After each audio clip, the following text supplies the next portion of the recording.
លិនសួស្ដីជ័យយោកត្រឹមឆ្នាំថ្មីបៃលិនសួស្ដីជ័យយោកំឡោះក្រមុំសាទរមករំអំណរឆ្នាំថ្មី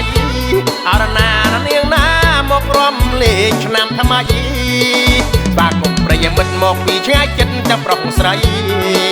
ស្វាគមន៍ប្រិយមិត្តមកពីឆ្ងាយចិត្តទាំងប្រុសស្រីគួយគុណសំរងកាព្រៃទឹកធ្លាក់រំនេះជ្រោះជ្រងបបតាអរណានាងណាឲ្យជ្រោះជ្រងបបតា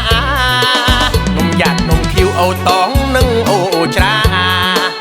នំយ៉ាត់នំឃីវអូតងនឹងអូច្រាទាំងកាច់ទាំងត្រង់ស្នេហារំជុំយាយតាសាលាក្រៅ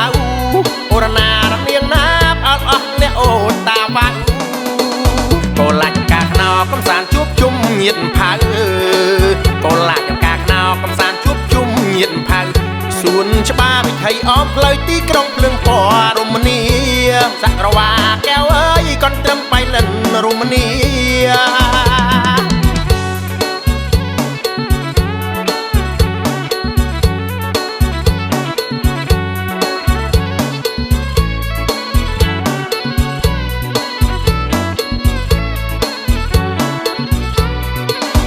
កត្រឹមឆ្នាំថ្មីបៃលិនសួស្ដីជ័យយោ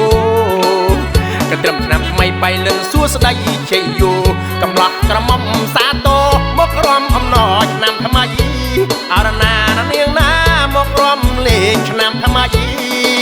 ស្វាគមន៍ប្រិយមិត្តមកពីឆ្ងាយចិត្តទាំងប្រុសស្រីស្វាគមន៍ប្រិយមិត្តមកពីឆ្ងាយចិត្តទាំងប្រុសស្រីគួយគុណសំរងកាព្រៃទឹកធ្លាក់រំនេះជ្រោះជ្រងបបតាអរណានាងណាឲ្យជ្រោះជ្រងបបតា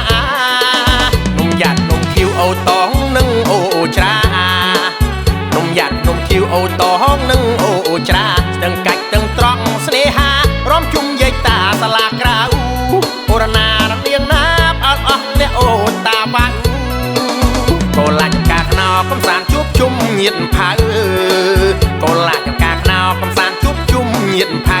សួនច្បារវិថីអមផ្លូវទីក្រុងភ្លើងពណ៌រមនីសក្រវាកែវអើយកូនត្រឹមបៃលិនរមនី